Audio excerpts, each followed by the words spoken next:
And there is a finals feel about this one right now to end round 17, because it could well be a finals preview between these two. TV's debut, so it was great that we could unleash another kid. Every time a debutant plays is fantastic, and it's always an exciting time for them, but also for the playing group. Yeah, it was a great experience. All the boys sort of were saying to me down the race, just like, get up there, have a look around, enjoy it, do it once, and so it's exactly what I did. Ran up there and had a look around in the stands and the crowd, and enjoyed the warm-up, and yeah, no, it was great. It was lovely. West Coast Eagles are the real deal. They've proven that so far this year. Nat Nui's the real deal. Goes to bomb, goal square. Darling! Got a huge upside, Jack Darling. And he slots there first. Hunted down by Willingham. Good battle. Willingham keeps his feet. Goods goes to ground. Crowd enjoyed that. And he goes back to Barras. With all the pressure that had been in the back line all year, for him to step up really well and for us to win pretty convincingly, we needed to win those games to put ourselves in a good position, which we eventually did. The game's record holder for Sydney, beaten by the first gamer for the West Coast. Brilliant stuff by Barras. An hour before the game, Buddy pulled out and had to walk around and make sure the backmen could contain themselves a little bit. Unfortunately, and it's just the way humans are, Buddy Franklin's one of the best players in the comp, and you couldn't help be excited by the fact he wasn't playing. You want to play against the best, but it was definitely an advantage for us before the game. Leads the Coleman by 11 now, Josh Kennedy.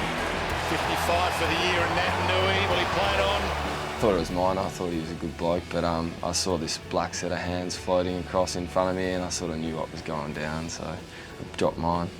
You got to earn your keep in the footy side. If he wanted it that bad, he would have marked it. But it's good to see some of the young guys coming through, and someone like Tommy Barras who can really take a pack mark. We'll see plenty more in the years to come. Gaff, and that stings big time. I know we talked about how we hadn't beat Sydney for several years, and definitely since my 5 years at the club, we'd never beaten Sydney, and they're always so hard to beat. When and if you beat them, you play pretty well that day. Flicks it to Krebs, and he rolls it through. Fantastic to watch. Memory of the game was I saw the boundary umpire roll his ankle and fall over, and I had a little giggle to myself out in the field. Just see him, you can just see that left ankle gives way, Brownie. That could be a good 3 or 4 week of that one. Yeah, it's good to beat the Swans. I know they're a high-ranked club, and they've got a lot of achievements, and they've got a lot of players that are pretty tough to beat one-on-one. But yeah, personally, it was a great feeling to beat them and finally do it in front of our home crowd and get that momentum leading into the rest of the season. And Nui, every kid around the country, the barracks of the West Coast, I reckon, just want to be Nick Nat Nui and live the dream.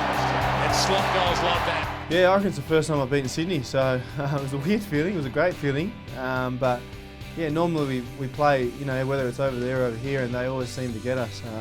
As a kid growing up, you always see the close clashes between West Coast and Sydney, but I'd never witnessed that. So as a player, so to actually beat them for once and not lose was a good feeling.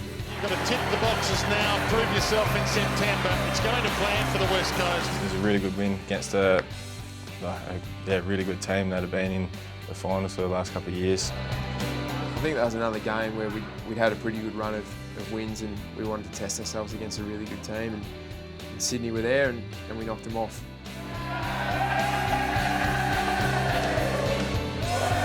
This was an opportunity to really stamp our authority, I suppose, showing that we were a serious contender, and the way we went about it was some real maturity. So from that game, I think I really thought we could do something that year.